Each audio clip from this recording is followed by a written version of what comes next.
ده‌ها افغانی که آرزوی رسیدن به زندگی مرفه را در سر می پرورانیدند و به همین هدف به گونه غیر قانونی راهی اروپا شده بودند، کشتی امیدشان به ساحل نرسید و در آبهای یونان غرق شدند.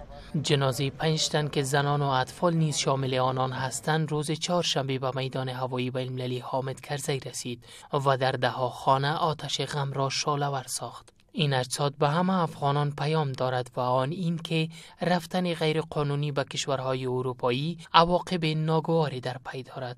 حق نواز حقیار، قماندان نیروهای سرحدی میدان هوایی بین‌المللی حامد کرزی در این مورد به رادیو آزادی گفت: امروز تحریم ما که مربوط شرکت محترم آریانا میشه از ترکیه محل خیر به کابل رسید که در تقریبا با حدود 5 جنازه موجود بوده که قسمی که مقصر برای ما بیان کرد طور بنمود ساختن که گویا از طریق آبهای یونان داخل اروپا شویم. قسمی که برای ما باز گفتن که ماشین انفجار کرد و همه ما در مابین دریا افتیدیم. گفته می شود که از این جمله تنها 10 تن نجات داده شده و 5 جسد دریافت گردیده و دیگر همه ناپدید هستند.